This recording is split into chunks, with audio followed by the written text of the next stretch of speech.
I believe this was the first Martin Scorsese film I ever saw in theaters. Crazy. Killers of the Flower Moon is a brand new 2023 drama film directed by Martin Scorsese, starring Leonardo DiCaprio, Robert De Niro, and Lily Gladstone. And Martin Scorsese is one of the most celebrated directors of all time, and for good reason. He makes some damn good movies. Um, I've been following the production of this movie ever since pretty much it was announced, and the cast really astonished me. The trailers were great. I found out my local theater was actually getting it, so I wouldn't have to wait for it to drop on Apple TV to actually watch it. Yeah, I was really excited to see it. So I saw it back when it first released. October is my horror ranking month, so I didn't get around to reviewing it, but I'm reviewing it now. So here is my review for Killers of the Flower Moon. Starting off with the good, and right off the bat, just like classic Scorsese, this movie just astonished me with everything it accomplished. First of all, the acting is fantastic. Leonardo DiCaprio is pretty much the main character of the movie, and he's an actor who really needs no introduction. He's great. I'm not a huge fan of him as a person, but I do like him as an actor, and I really loved him in this movie. He's gonna get an Oscar nomination for this movie. I feel like that's just inevitable. It's gonna happen. He was great, and I think that he does indeed deserve an Oscar nomination for this movie. And yeah, really loved him. Robert De Niro, another actor that really needs no introduction. He's also going to get an Oscar nomination for this movie. He did a fantastic job. He's the main villain of the movie. And the way he plays this character, he's such an evil, despicable person. But he makes you believe that he's a good guy up until the third act.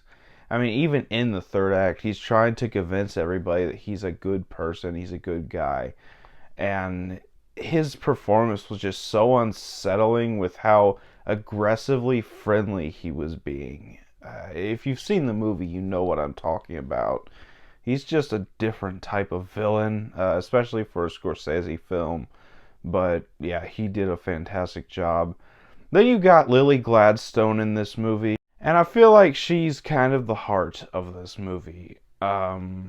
She's easily the best performance in the movie for me.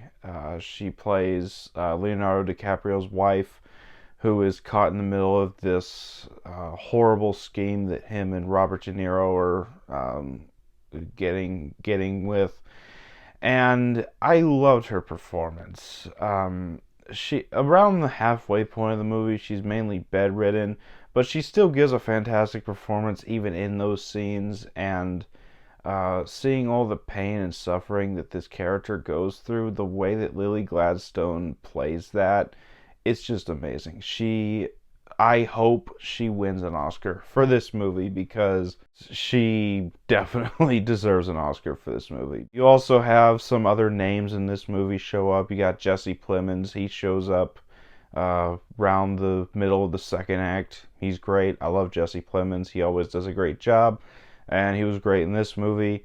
And one of the main selling points for this movie for me was the fact that Brendan Fraser is in it.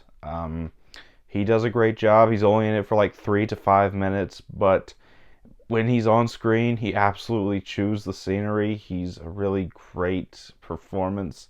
I've seen a lot of people complain about his performance, saying it was too over the top, but he's an eccentric Scorsese villain. He's no different than Joe Pesci in Casino or Goodfellas. He's no different than Leonardo DiCaprio in Wolf of Wall Street. He's your typical eccentric Scorsese villain performance. You get it in every Scorsese film, and this movie's no exception. Robert De Niro was the more laid-back villain.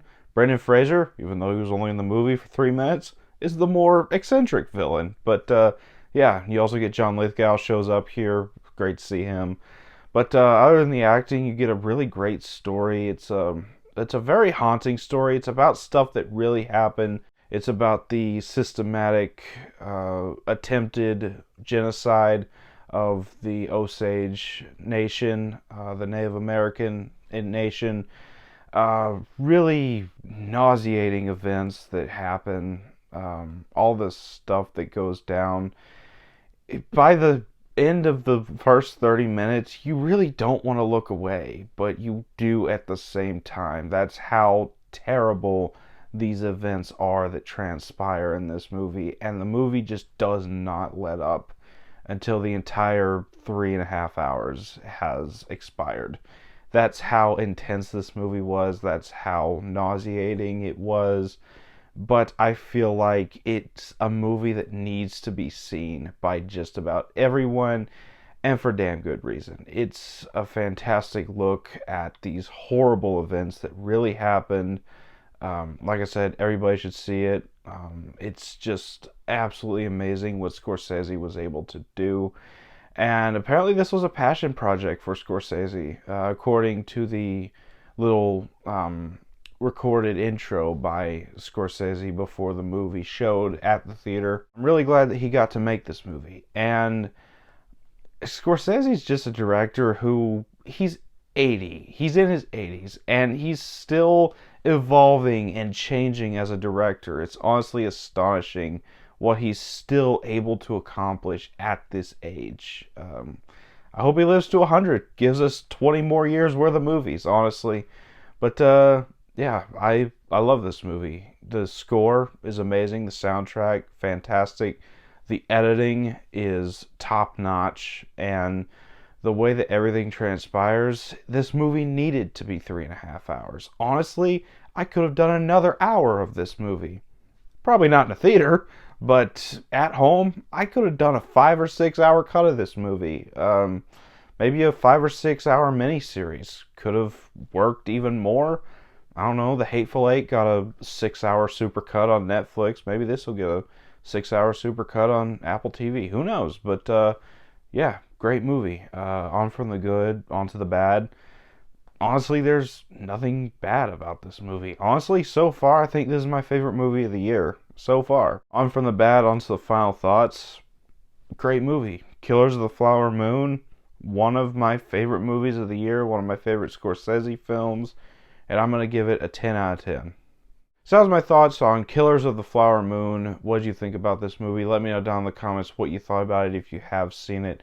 And as always, if you enjoyed this video, don't forget to like, comment, subscribe, and I'll see you all next time.